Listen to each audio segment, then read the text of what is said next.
I'm in the big leagues, told her don't miss me. Ballin' like Houston, ayy, feeling like Whitney. I need a bag, bruh, send it through quickly. What is up, football fans, USFL fans, but most importantly, Houston Gamblers fans? That's right. We have survived. The merger news is official now. If you watched USFLA, if you've been following me on Twitter, you see that the Houston Gamblers have survived the XFL USFL merger. So this is huge news. It's great news. I didn't know if I was going to have a show. My main man Webb over there covering the Maulers, his show, he's done 36 episodes and it's done. His show is over because the Maulers don't exist anymore. So the fact that my team's still here, all the names that I've come to know and love, all the players I've interviewed, the coaches I've talked to, I've spent some time with, very excited to still have them, to still have this team in the league. So it's great all around. It's great all around. And I'm just really excited. I can now get into it. I can get back into interviews, which is something that I've been putting off. You know, Elijah Rogers, he signed a while back, at least a month ago.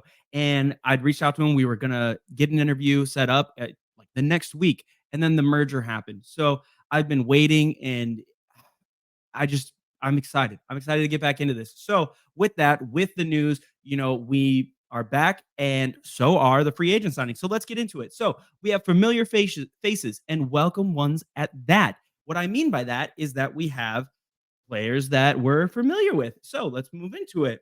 We have Nick Buchanan, Avery Genesee, T.O. Redding, and Isaiah Zuber. Now, there's a couple new names on there. We'll get into those. But first, I want to highlight the ones that are coming back, the players we know, the players we like. So Nick Buchanan, this is a huge, huge, huge piece of the puzzle to get back. He is so important that last year during the scrimmages before the season, they didn't let him play. He played 0 downs because he is that important to the Gamblers offense that they wanted to make sure the ball got to Kenji and that it was getting there perfectly. A perfect spiral. He's a fantastic center. We absolutely love Nick Buchanan. I have been waiting and waiting and waiting to see his name come back up because we had one of the better offensive lines. We 100% did, if not the best last year. A lot of people will say the Stallions did, but honestly, how much of that was the line and how much of that was just Alex Magoo being able to scramble and make things happen? So I believe that the Gamblers had one of the best, if not the best, offensive lines. And it all started with Nick Buchanan there at center. Now, another huge piece who has been another offensive lineman with Nick Buchanan that got drafted in the original USFL draft, way back, the inaugural draft when we got it. Avery Genesee. Avery Genesee coming out of Texas A&M. He played for Kevin Sumlin back in A&M. He got drafted by Kevin Sumlin in the USFL. He stayed last year. Big Coach Av, he stayed here. He, rotated a little bit last year at left tackle, but he was one of the highest graded offensive linemen in the league. He's a great left tackle. That is the most important tackle, the blind side. Everybody's seen that movie. Controversial now, but does not defeat the purpose that the left tackle position is huge. It is the blind side. It is the position where if you lose your block, your quarterback is getting blown up. So to get Avery Genesee back, to get Nick Buchanan back, these are huge things. Now, T.O. Redding. T.O. Redding is someone that I've talked about a couple times on this show. We had him interviewed. I love T.O. He is explosive. The dude is completely underutilized. For some reason, both years, the tail end of season 1, he came in and he was lighting it up, had some of the most electric catches that we saw in the USFL season 1. And then season 2, he was just kind of sprinkled in here and there. It's interesting because he's one of the better route runners. He has possibly the best hands on the team. Like him and Anthony Ratliff-Williams, they have to be the two that I would say, I don't know, one of them has the best hands on the team. So he's a fantastic, sure-handed wide receiver. I think last year, now that I think about it, every time they threw the ball to him, he got PI'd. It was a DPI every time, and he always helped us move the ball, but it was never with catches because he never got chances. They threw it to him once a game, and he pulled DPIs. So he was really helping us move downfield.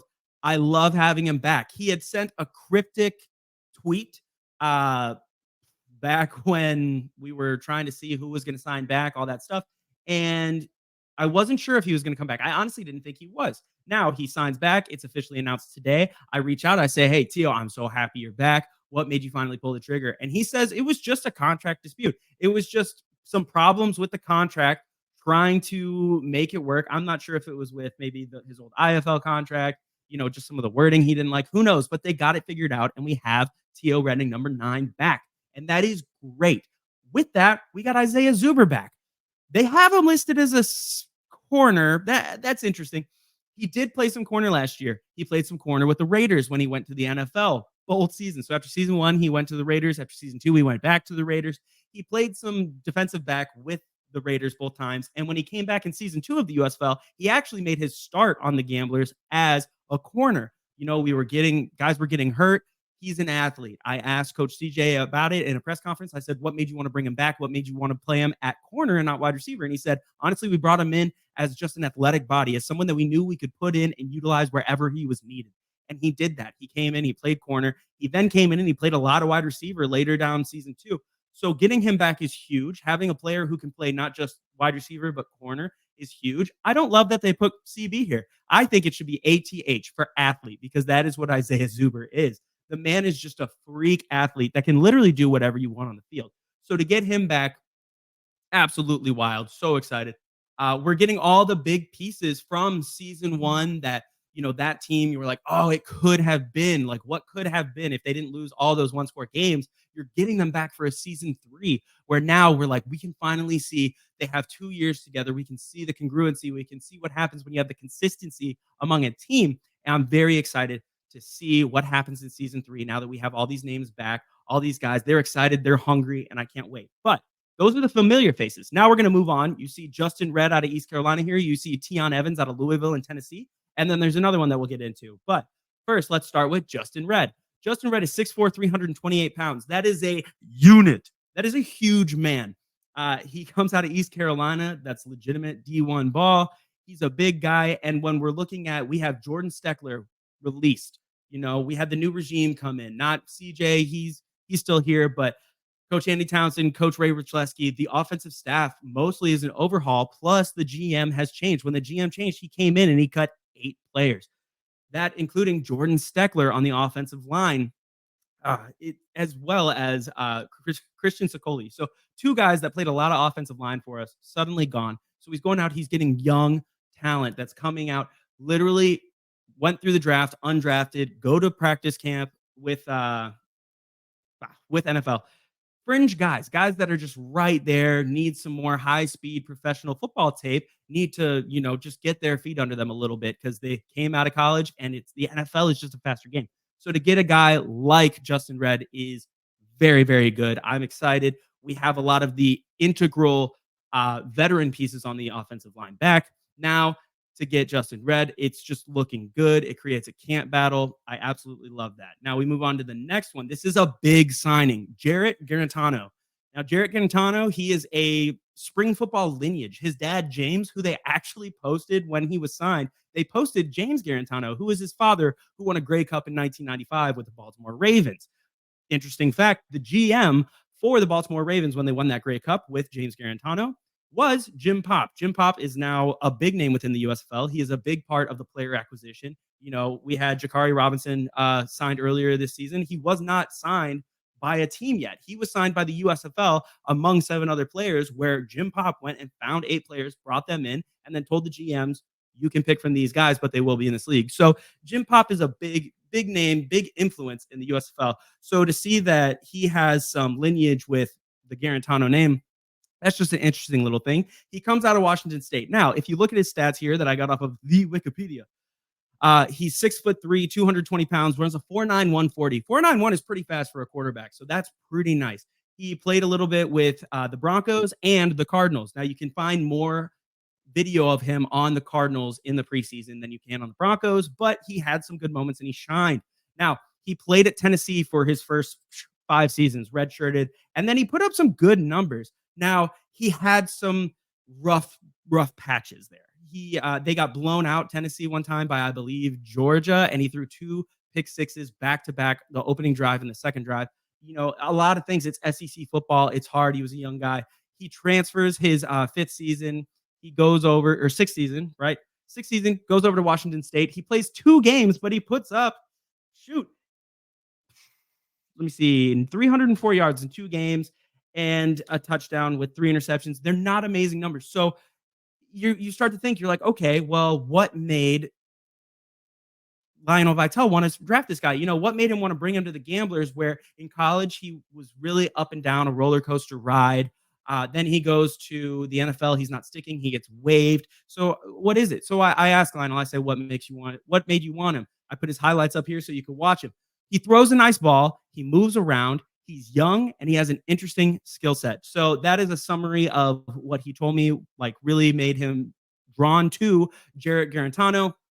If you watch here, he does throw a great ball. The thing I notice a lot watching his college film and even in the NFL in the preseason with the Cardinals is that if it's a quick pass, if it's, first read there, hit it, he throws a very accurate ball and he throws it well. Now, his decision making is really where the question mark lies. There is a full YouTube video of lowlights that somebody made because they were so upset with how he played at Tennessee, because once it comes to having to go through your second and third read, he really starts to fall apart a little bit. At least he did earlier in his college career, and the balls become one, less accurate, and two, he freaks out a little bit in the pocket. Now, the nice thing is that with that 4.9 140, he is able to scramble, and he actually is able to pick up first downs and make plays with his legs. So it kind of feels like another Kenji Bahar and Montel Cozart. So it's interesting that we picked him up. It feels like CJ really does just like this mobile quarterback. He likes the gunslinger. They have a big arm. They can make the quick passes and they can make the plays on their legs.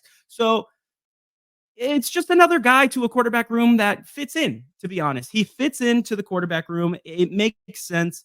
At this point, I don't know. Maybe I want to see someone that's just going to sit in there, throw a good ball, and be an MBT Case Cookis type of guy. I don't know, but there's hope there. So we'll get to that a little later. But moving on, the next guy that we have is Tiyon Evans. Tiyon Evans comes out of Louisville. Strangely enough, also started his career at Tennessee.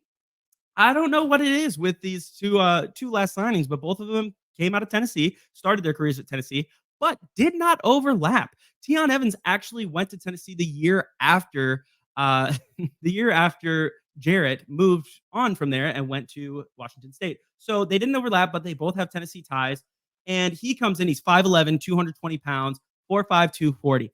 That is pretty good speed. I mean, when you're looking at let's say TJ Pledger. Let's compare him. TJ Pledger, he's a couple inches shorter. He's almost as heavy, a little bit lighter, but his 40 isn't as fast. Now, I think Tiyon Evans is straight up lightning in a bottle. This is a very, very electric running back. Not only does he have great pad level, he keeps his balance and he moves well through the pocket, but he also has that breakaway speed. When you're looking at him here, this is a crazy play. 92-yard touchdown. He hits the pocket. This doesn't show the way that he's able to bounce off of tackles and really keep his feet. But what it does show is he does have that breakaway speed, something that we were kind of lacking.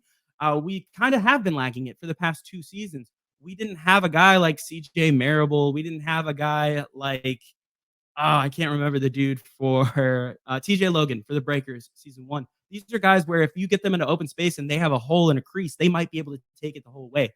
Mark Thompson, bruiser, but he's not top end speed, super fast. TJ Pledger, a battering ram. He's like 5'9", battering ram. Then you had Shamari Jones and Aaron Shomklin. All of them were kind of a very similar archetype running back. So to get a guy like this that really could break away, it just adds a little depth to the running back room. Now, will Mark Thompson sign back?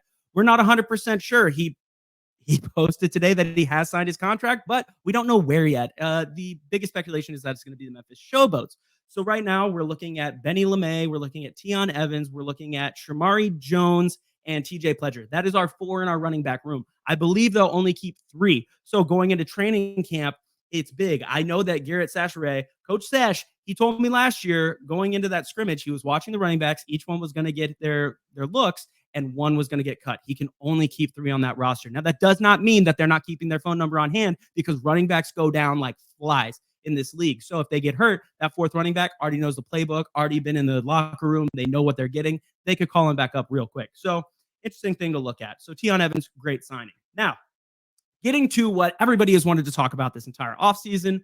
Whoa, I'm talking a mile a minute, but this is a great episode. It could be a long one. So merger. Interesting date. Dispersal draft, December 27th. Now, we did not get this date from what we got from the USFL News, from Scooby Wright's leak. We got this from the XFL side. Jeff Bedette posted, and we got dates on that.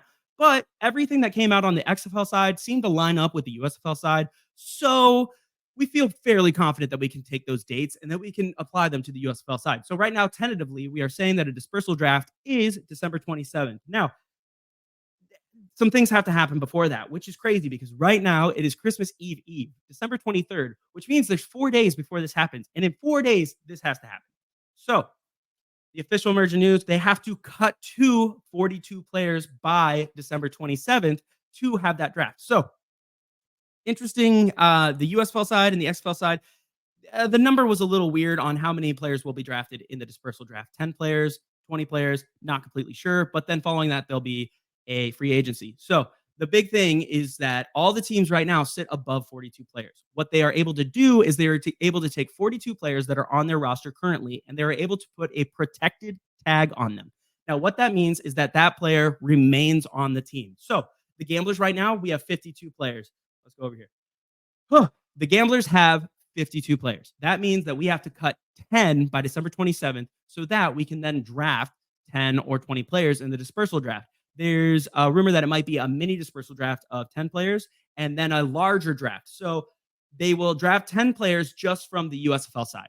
So the USFL teams, the 4 teams that exist, they will cut to 42 by December 27th. Then on December 27th, they will draft from a pool of the players that have then been cut and weren't put the protected tag and players that are coming from the 4 teams that were dissolved. So the Breakers, Stars, Generals, and I don't remember the last one right now off the top of my head. I'm just talking really fast. But those 4 teams that they got rid of, they are then all of their players are pooled in with the players that did not get the protected tag. And each of the 4 teams, so 40 players, will be drafted, 10 to each team, just from the USFL side. Then they will have a bigger dispersal draft that then all 8 teams, the 4 XFL and the 4 USFL, will be able to draft people from both sides. So if, say, we want Jeff Badet, he doesn't get picked up in this draft, which I don't know about that, but he did say that he reached out to the 4 surviving XFL teams, and all of them said that they don't need wide receiver help, which means that Jeff Badet might end up back in the USFL like he was in season 1 on the Michigan Panthers. So if that happens, then if he makes it through the initial mini dispersal draft and then he makes it to the full league draft with all 8 teams, he could come to a USFL team and he might be, on the Gamblers. He might be back on the Panthers. He could be, who knows? Oh, the Maulers are the 4th team that don't exist. How did I forget? But this is crazy. It's interesting. And when we heard this news, the Gamblers only had 46 players, 46 to 48 players. The roster page hadn't 100% been updated, but we had the least amount of players that we had to cut before the dispersal draft. So that felt really good. There were less players that we were going to like break their hearts because it's much less likely that you're going to get drafted in the dispersal draft if you are a player that is cut from a current team that is surviving than a player that is coming from a team that was dissolved and did not survive. So it's really hard to stomach, but we had the least amount of players that we had to cut. But now you see that we have, a bunch of guys coming back, which I'm thankful for. We have T.O. Redding, we have Isaiah Zuber, we have all that. But most likely, the players, I have it right here, most likely the players that were under contract from before Lionel Vitale are the ones on the chopping block. These are the players that played last season that still had a contract coming into this season, a 2-year contract starting in season 2.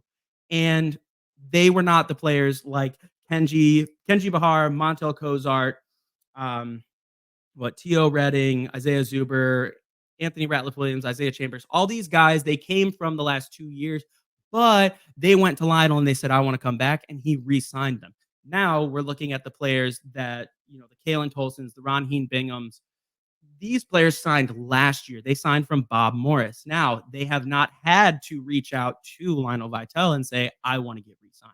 So they're the players that I believe are on the chopping block. That is upsetting to me because I loved last year's team. But that's just the way it works. And so those are the names that we're going to watch. So if you look, the names I believe are going to be safe are the ones that have been signed since Lionel Vitale came in, which are all these players. A lot of them are new players, especially if you look at this left column. I think all of those, until you get to J.J. Johnson, Anthony Ratliff-Williams, and Isaiah Chambers, all the ones above them are people that were free agents that were signed by Lionel that have not been in spring football. Most of them is actually their first year out of college. Then on the right side, we have a lot more guys that are being returning players. But these all have been signed by Lionel Vitale, which makes you believe that these would be the most likely safe players. So if they're safe, Then the ones that aren't on this list that I put right here, those are the names. I don't want to go through them. I don't want to make them scared because who knows? 80% of the things we worry about end up not happening. So I'm not going to freak them out. But those are the names that we're looking at that will most likely be cut.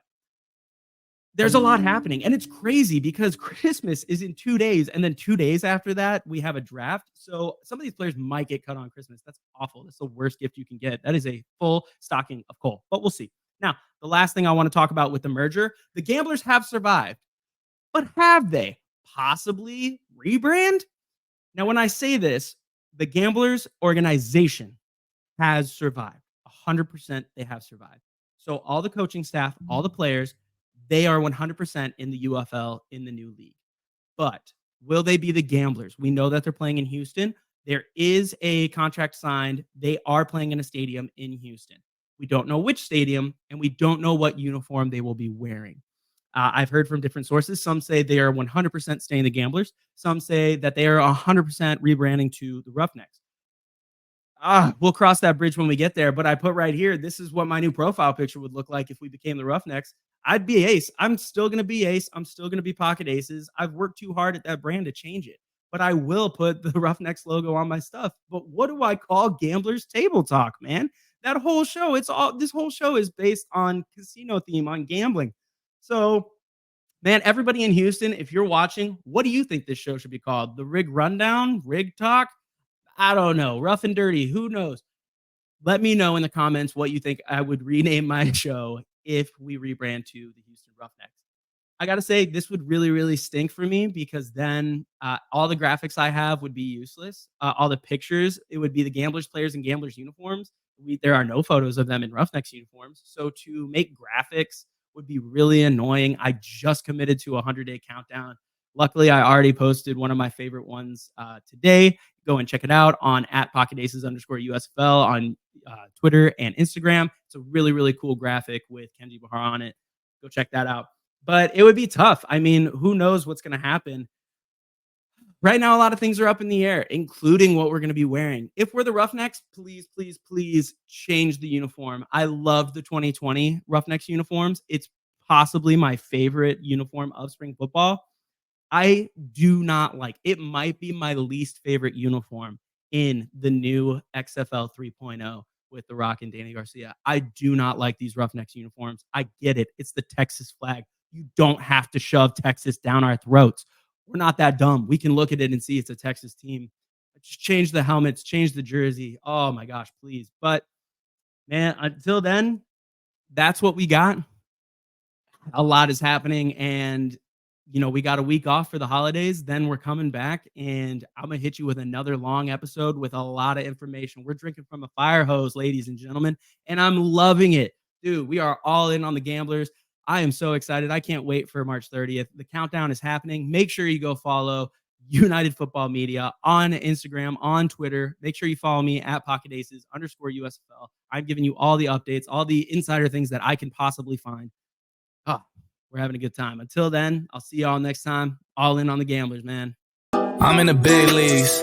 Told her don't miss me. Ballin' like Houston. Hey, feeling like Whitney.